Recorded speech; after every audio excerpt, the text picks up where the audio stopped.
This is the SCSA Taipan X, an Australian firearm that has made its way to Canada for less than ideal reasons. In December of 2024, the biggest of the gun bans that happened. Basically, everything that was left over from the May 2020 ban, which was actually more than what people thought, was banned. And there was a follow-up one in March, but for the most part, that was the M1 carbine ban. This rifle is one that is imported from Australia that was designed to comply with Australian laws that also happens to comply with Canadian laws. So, what is this firearm? Well, this is a pump-action, spring-assisted, and also straight-pull rifle. Now, I have some thoughts on the concept of this rifle and also on this rifle in and of itself. There is actually a fair amount of competition in this space, and that competition is only going to grow the longer that our gun laws in Canada stay the way they are. And right now it's looking like it's going to stay that way for a fair bit. Throughout my whole time using this, I've been thinking of one line: Jack of all trades, master of none. That's probably going to be the title of this video, because that sums up this rifle very well. So let's go over each of the different elements, and we'll talk about why I came to that conclusion. Up front, you have a 1/2x28 threaded barrel. This is just a 13/16 thread, so I could put on a large linear compensator. You have M-lock slots on the front, two front M-lock slots here. You cannot put a handguard or Picatinny rail or anything like that over the pump. This is not an M-lock slot. There's also M-lock on the sides, full-length Picatinny rail on top. You can remove these panels, but again, it's not going to bring you anything. There is a flat stop at the rear of the handguard, so if you want to push this up against a barricade, you can do that. You have your mag release. This is an aftermarket mag release. This one just comes with a standard Stanag mag release. This one is a ambidextrous mag release, which I found very useful. It works very well. So it does take standard Stanag mags and mag releases. You have your ejection port, your shell deflector. You have your charging handle on the other side. This is a spinny one, so if you're grabbing this, it allows you to very easily just let off of it, let your finger roll off. You have your safety selector, which from the factory is just right-handed, but this just looks like a regular AR-15 safety, so you can put whatever AR-15 safety you want in this thing. You have your AR-15 style grip. This one is like A2-ish model. I really don't like this kind of grip. I would instantly replace this if I was keeping this rifle. And you have a flat-faced single-stage trigger.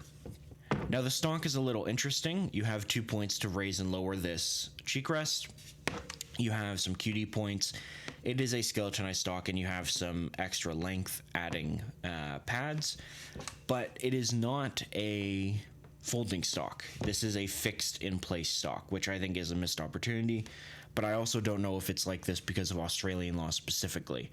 I wouldn't be surprised if they have some overall length laws that prevent them from putting in a folding stock on this. On the Canadian market, this having a folding stock would actually be great. It would improve the design of this a fair amount. Having said that, this stock has caused me problems. This stock has come loose multiple times while shooting. You really got to use some Loctite on the stock thread here. Take out this screw, put some Loctite on it, put it back on. And I used this Vector Optics 1:10 LPVO throughout the testing on this. I made a review of it if you want to check it out. It's a great scope.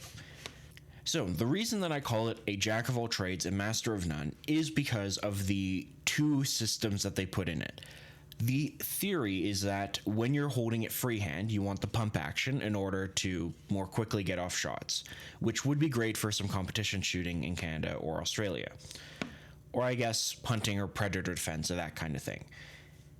If you are shooting off a bench or a table or some kind of supported position, you're going to want to use the side charging handle, because that way you don't have to reach your hand all the way forward and bring it back. Now, the problem is that you're compromising on both of these things. The design that they went for is a spring-assisted one, so that means when you pull it forward, it will push it forward on its own. Or when you pull it back, it will push it forward on its own. And that goes for the pump too. You can see the spring inside here. Now, some people might really like spring-assisted pumps or straight pulls. I kind of don't. It was actually one of the slight things I had a problem with in the MRA Renegade. My problem with the Renegade is that when you use the side pull to charge it, which is the only way you can do it, it just made a lot of scratching noise in the buffer. The buffer could have been better designed to prevent that. This doesn't have a buffer, obviously, as you can see, but that doesn't mean that the system works well. Very often, as I was testing this side charging handle would get stuck. I would be able to easily move the bolt after firing a shot when using the pump, but the side charging handle, for whatever reason, it couldn't overcome the pressure of the cartridge in the chamber, or the spent cartridge in the chamber, and I don't know why it would not work. Sometimes it would work flawlessly. It worked great for charging the rifle when I first inserted mag, but after shooting around, that spent casing just put up too much of a challenge for this thing a lot of the time. Not all the time, but most of the time. And not to mention the location of the side charging handle. This is the biggest problem that I have with it. If you are in a shooting position where you are resting it against something standing up, let's say you have it on a tripod or you have it pushed against a barricade or something like that, having it on the left side is good because you're not going to be holding the stock with your support hand in your shoulder. But if you're shooting on a bench or prone or something, a lot of the time you're going to have your support hand at the back, supporting either the stock just barehanded, or sometimes you'll have a bag or a monopod. I mean, this actually can take a monopod, I think. There are screw holes on the back of the stock. I just don't know where you can get a Picatinny rail for this, but theoretically you could technically put a monopod on this. So the positioning here is really not ideal because every time you shoot you have to break your support grip, which breaks your shooting position, and I'm not a fan of that. I would much prefer it to be on the other side, but you can't really do that if you have the shell deflector on this side. So it was kind of a pump action first, straight pull action second type of idea. And now we're going to get into the pump. I am not really a fan of this pump action, but I'm not really a fan of spring assisted pump actions in general. Now, before I bought this rifle, I looked up some stuff on YouTube about how people were using it, and I saw a guy that was using it to pull back and then let his hand rest over here, and then when he wanted another shot, he put his hand forward, pulled back, and then let it fling forward. That just seemed a bit stupid. Maybe it's comfortable for him. Whatever is a comfortable shooting position for you is the right one, but to me, that's just a ridiculous way to use a pump action firearm of any kind. Now, my problem isn't to do with pump action rifles as a whole. I actually don't mind the idea of a pump action rifle in terms of a cope rifle, or if we had access to suppressors, it would actually be a pretty good way to have a super quiet rifle. But my problem is the spring assisted nature of them. I really am not a fan of having that extra resistance when it's not necessary. Now, I know why they did it, right? There's no lock on this, so on a shotgun you'll have a lock so that you can't pull back the pump until you shoot or you engage the pump lock. This doesn't have that. The spring is acting as that lock, and I assume it's a cheaper way and an easier way to design a firearm, but I'm really not a fan of it. The extra weight that you have to put into it, and I'm being very nitpicky here, but the extra weight that you have to put into it will eventually add up, and I think it's just easier if it's a regular pump style where you manually operate it back and forth. I really don't think it's particularly faster than a regular pump action. I actually think it's a bit slower, and also affects the side charging handle. Most bolt actions are not spring assisted, right? So it's very strange. It would be much nicer to just pull it back and push it forward with your support hand or with your shooting hand or whatever. I'm not a fan of the spring assisted nature, but I know some people who will be. Now, I do have some accuracy results for this thing. It is not the most accurate rifle in the world. And to be honest, I think if you wanted a more accurate rifle in this style, you're probably better off going with an MRA Renegade and getting a very accurate AR-15 barrel. You'll probably get closer to 1 MOA. This thing with the right ammo is right around 1 MOA. I sent one flying in the 62 grain on the bottom right, but I'm sure it's 1 MOA on that ammo. Otherwise, it's closer to 2.5 MOA. Granted, I was using a 1-to-10 scope, which I know I could probably get an extra 1/4 inch on everything if I was using a higher power scope, but overall, accuracy is not terrible, it's not great, it's kind of just okay. For the purposes that this gun is for, which we'll get into in a second, it's perfectly acceptable. So who is this gun for? Now, sadly, I don't have much footage of this. I completely brain farted when going to the range, forgot to record stuff on the last trip. But, so you only get the one clip. I'm sorry about that. But my opinion is still the same.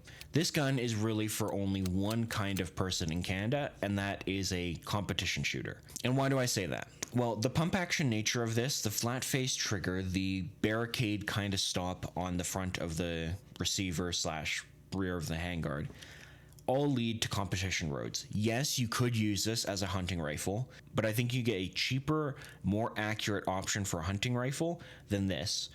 This is filling the niche of a manual action rifle division in some kind of competition.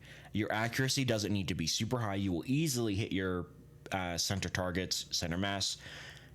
If you're missing your center target and you're going off into another zone, that's on you, not on the gun. It is relatively quick to operate, especially with an ambi charging handle. In my opinion, I would just get rid of this altogether. You can just remove this screw, take it out, and just run pump only. And in that case, you're going up against the Troy Par and the new Crusader Arms pump action rifle. Crusader Arms is very new, but I'm going to be totally honest with you. I've seen some of the pictures of it on Reddit. It is a clamshell design. I am not at all going to review that thing. It looks like it is, I don't know how else to say. It looks like it's a horrible gun. Maybe it shoots well, but no way. I'm not touching that thing. The Troy Par is the one that this thing is mainly compared to. And honestly, at this point, the Troy Par versus the Taipan for now is a matter of personal preference. In my opinion, if you're in the market for a pump action rifle for competition use specifically, just get whichever one you can get cheaper, the Par or the Taipan. Unless you really like the aesthetics of one over the other, I would just stick with whatever one you can get cheapest. So that's this rifle, a jack of all trades, master of none that primarily appeals to competition shooters. May it appeal to someone else? Potentially. Do I think most people will want to use this thing? No, probably not. So that's it for this video. Thank you very much for watching. I will have more firearm reviews coming in the future, and also chassis reviews, so keep an eye out for a couple of those. Thank you very much for watching, and have a good day.